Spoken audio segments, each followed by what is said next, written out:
Hello everybody and welcome to NFT Girls Club. I'm so excited you're here. The reason I have created this channel is because a lot of my friends and family have seen me get into NFTs over the last few months. I really jumped into it in December 2021 and they ask me all the time, what is an NFT? And I find it really hard to explain face to face in person. So I thought I'm going to make a series of videos to explain what they are, then I can just send a link. So this first video for the channel is what is an NFT. I'm going to explain very basically what it is.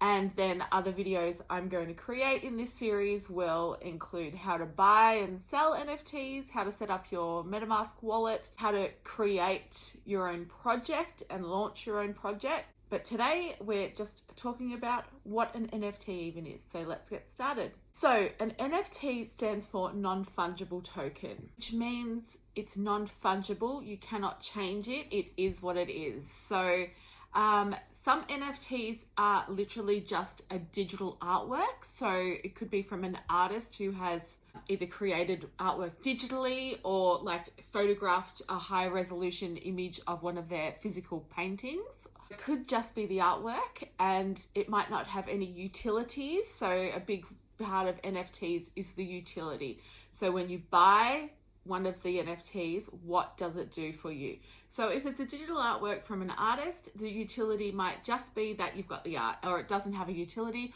Or some artists, which is something I'm looking at for some of my projects, will include the physical artwork for the first buyer of that NFT. So if I launch a series of NFTs, say for instance, this was one of them, and I had part of the NFT utility is that the first buyer of that NFT can claim the physical painting, which I would then send out to them wherever they are in the world. So that's really the start of the NFTs from an art perspective. Other NFTs could just be like a pass or a key to access something. So for instance, Coachella, the music festival in America, recently launched a access pass. They had 10 access passes, which gave you unlimited lifetime access to Coachella. So obviously they went for a lot of money, hundreds of thousands of dollars, and that NFT gets you entry into any future Coachella events. Another great example is a lot of people are entering the NFT space through Gary Vee, an amazing entrepreneur who I've followed for years. He actually onboarded me into the NFT space, and part of his V Friends Collection 1, you get access to a conference for 3 years. So he's creating this amazing conference with so many incredible speakers, and part of one of the utilities of owning his V Friends Series 1 NFTs is that you get 3 years access to that conference, as well as many other perks. He and many other NFT creators will send free NFTs or free airdrops of other potential projects that you can then keep or sell and make a profit off that. So there's so many different uses for an NFT. Some new NFTs are coming out that are like a VIP pass to a restaurant or an event or a space. I own a co-working space, so potentially in the future I might create an NFT that gives you, say, a membership to my co-working space that includes like 20 hours a month desk use and 10 hours a month workshop space use, or something like that. There's so many things. Other like entrepreneurs and influencers have maybe create a NFT that gives them a monthly 1 hour chat through Zoom with them. So that's another way. One of my favorite NFTs that I own is the Nifty Portal, which is a group of 3 guys that run this amazing NFT Discord server. If you don't know what a Discord server is, it's basically, I find a lot of similarities between the old forums, online forums before Facebook came in and social media, like MSN chat. So it's literally just a community, online community chat So and a lot of NFTs have a Discord server attached so that their community can go in and talk. The Nifty portal, if you own their NFT, you get to go into a special private area of the Discord server where many full-time NFT traders are in there giving information about upcoming projects, or they call it in the industry alpha, giving alpha. So I've actually found lots of great information from being part of that community, and so that was the reason I bought that NFT, so that I could get access to that closed area of the Discord server. So almost like a VIP access, you know. So that is what an NFT is. How do you buy and sell NFTs? Well, currently, majority of NFTs, you need to use cryptocurrency to purchase and sell. Not all, and there are more platforms coming on board as we speak who will let you use your Visa or MasterCard to purchase. So I feel like once that is more established, it will be less intimidating for people to get in. I have been investing in crypto since 2016, I think I would say, 2015 or 2016. So I'm quite comfortable with cryptocurrency. I have a digital wallet where I buy and sell my cryptocurrency. I was already familiar with that, but even when I got into NFTs, trying to figure out how to set up your digital wallet to buy and sell NFTs absolutely did my head in. It was so confusing, and I spent way more money on fees than I would have now knowing what I know. So I will do a video on how to set up a MetaMask wallet. MetaMask is probably the most popular digital wallet that is used to buy and sell NFTs on the Ethereum blockchain, which is currently the predominant blockchain to buy and sell NFTs. There are also other ones on different blockchain networks.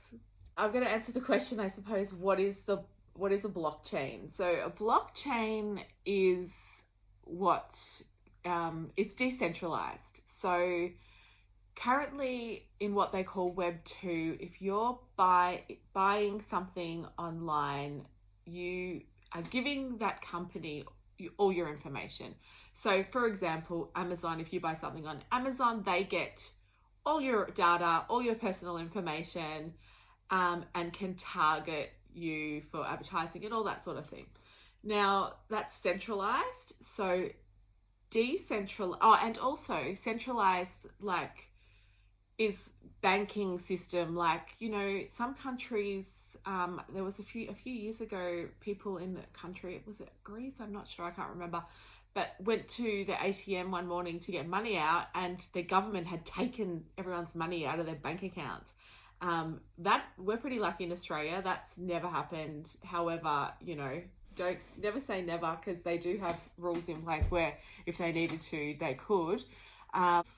So if you're in a country where your government isn't necessarily trustworthy, then cryptocurrency has been a game changer for people like that, because they can buy and sell through cryptocurrency, which means the government don't have control over their funds. Another example is Julian Assange. If you're familiar with WikiLeaks, when he was first imprisoned, he had a really massive following of supporters who believed that it was absolutely wrong that he should be imprisoned for journalism, and people were donating to his legal fund through PayPal and a bank, and governments came in and said, no, this has got to stop. So literally PayPal blocked anyone from donating to him, and the banks blocked donations from going through. So they were one of the early adopters of Bitcoin, because nobody owns Bitcoin or cryptocurrency or NFTs. It's decentralized, which means there's people all over the world who are authenticating the transactions rather than one base, like bank or business. And what that means is no one controls it. It's decentralized. Now, obviously, decentralization has had a bit of a bad rap because that also means, crime, organized crime, money laundering, that obviously can go crazy in that field. And also there is a lot of scams. And unfortunately, if you do get scammed through blockchain technology, there's no one to go and complain to because it is decentralized. So there's pros and cons, obviously. So that's all I'm really going to say about blockchain technology. I'm not an expert. I'm not super tech savvy. If there are many YouTube videos and channels that will explain it much more clearly and in greater depth, but just so you know how it works. And that then also leads me to the next thing. NFTs have been controversial, and if you read some headlines, you might think they're awful for the environment and it's just full of scammers. I just want to go through that quickly. As far as the environmental impact of NFTs, the main concerns have come because the Ethereum blockchain, where majority of NFTs are currently traded on, does use a lot of power to authenticate the transaction. So like I was just saying, it's people all over the world with servers, computer servers, authenticating every single transaction. Now the way Ethereum is set up to process the transaction, the computers actually do use a lot of energy to process each transaction. So that's where the concerns about environmental impact have come from.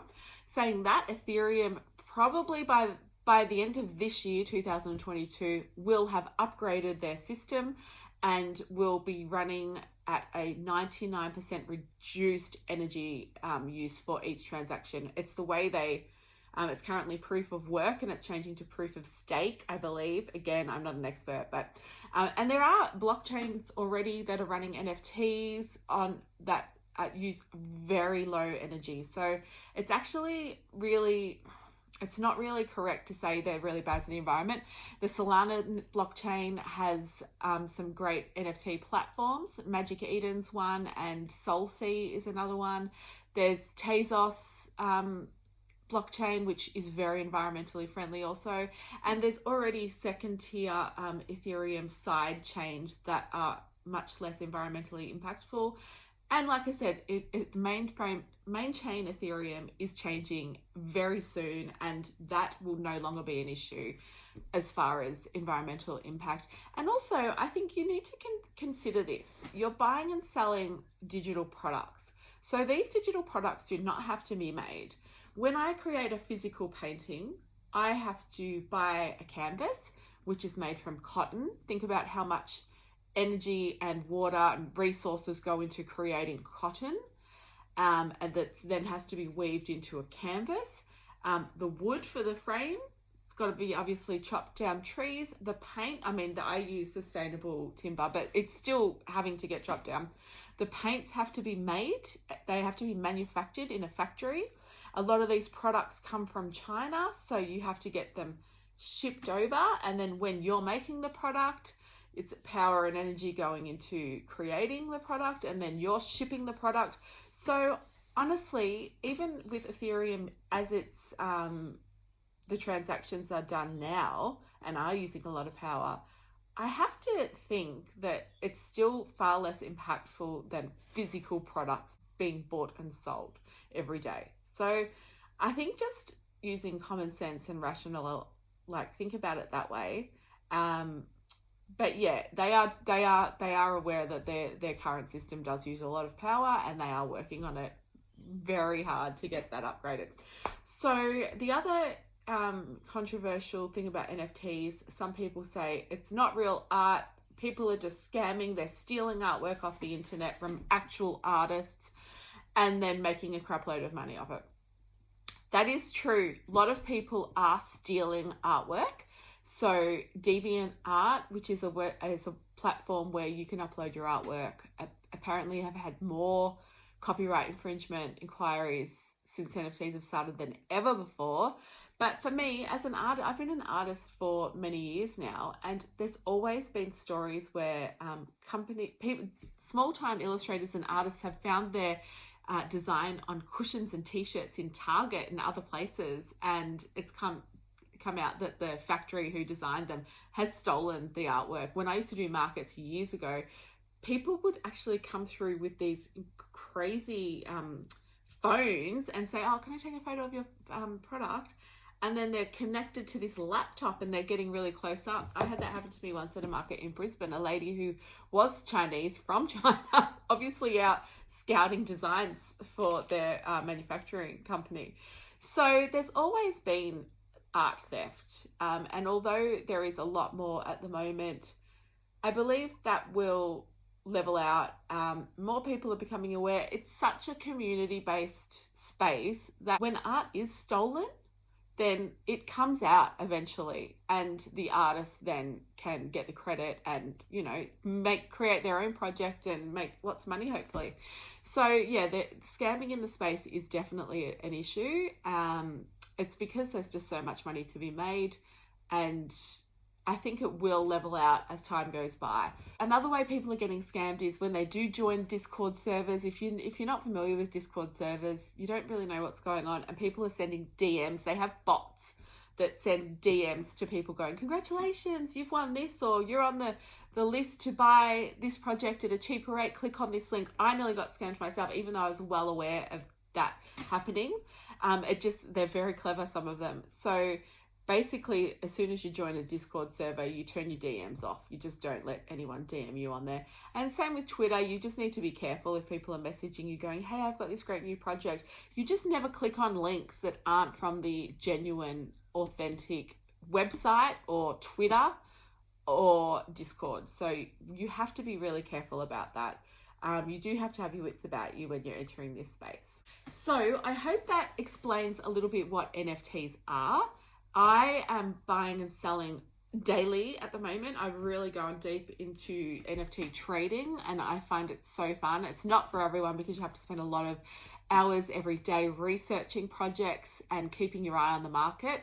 I love that. So I will be doing more videos. I'm thinking like a weekly trading roundup to see how I'm going each week. Could be fun. The next video I'm going to create is how to set up your MetaMask wallet. I'm going to go through step by step with you and show you how to do that. And then the video after that, we will actually buy an NFT live and I will show you the steps in how to do that. So thank you so much for watching. I hope you got something out of this video. Like I said, I'm just one of many people explaining NFTs, and I really am sort of focus more on women and non-binary people because we are the minority in this space at the moment, and I really want to change that. The space has so much potential for empowering women to just live their best lives, do the job that they want to do, that they're passionate about. So I'm really excited to be here in this space, and thank you for watching. Please let me know in the comments below if you have any questions or any suggestions for future videos about NFT, or even more specifically women in NFTs. Thanks for watching. Have a great day.